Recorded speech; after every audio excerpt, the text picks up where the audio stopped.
Hi class, this is William, and in this little video, I'm going to be talking to you about the three elements of persuasion: ethos, pathos, and logos.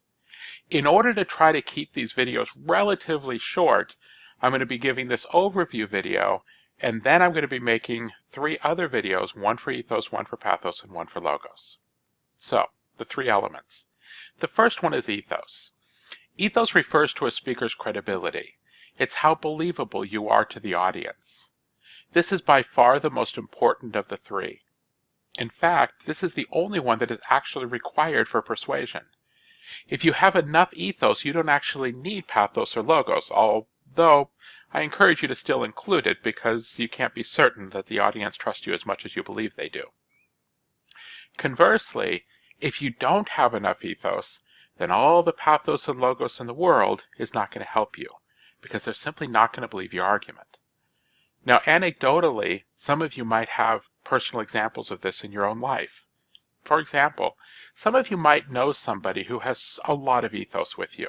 It could be a parent, a coach, a best friend, somebody that if they tell you something is true, you take them at their word. They don't actually need to convince you. Conversely, maybe you know somebody who really doesn't have a lot of credibility with you. You may like them, they may be a good friend of yours, but you don't necessarily trust what they tell you. They could give you a call and suddenly in a near panic tell you about their dire financial circumstance. They've got $1.47 to last them the rest of the week, and they don't have enough food in their kitchen, and they ask to borrow some money in order to, feed them and their child.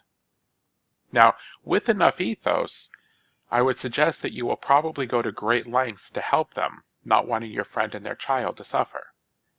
But if they don't have enough ethos, in other words, you really don't believe this, it's no longer persuasive. So appeals to emotion or pity or logic are ineffective if you don't have enough ethos.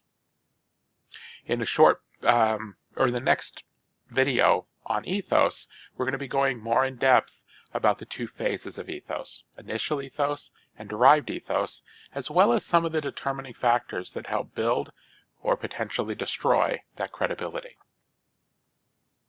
The second element of persuasion is pathos. Pathos refers to an appeal to emotion or pity.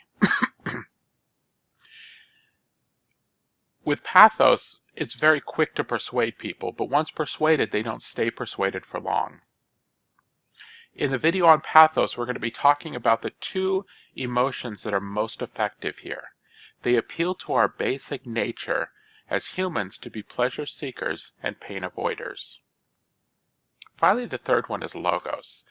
Logos is an appeal to logic or reasoning.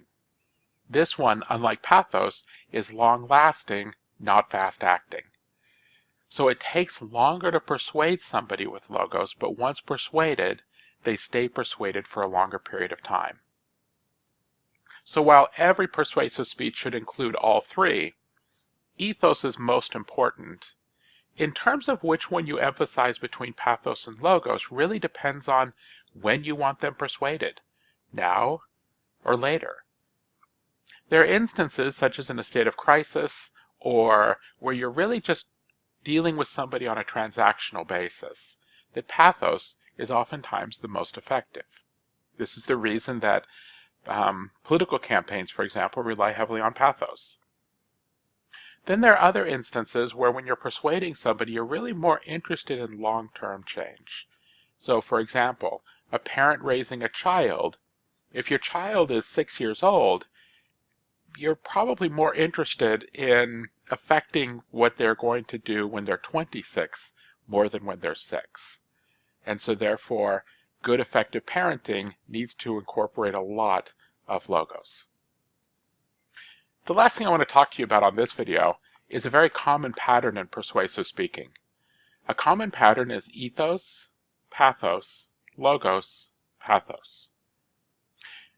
In ethos, we start our speech by establishing our credibility. We do this because without that credibility, everything else we're going to tell this audience isn't going to have an effect. Once we've established our ethos, we then kind of prime the pump.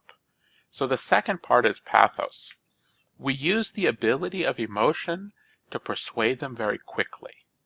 Once persuaded, and they're more inclined to agree with us, then they're far more open to accept and integrate our appeals to logic, which is the third step, logos. In this step, we're trying to integrate the message into people's thinking. And then finally, pathos. We return to pathos to kind of seal the deal.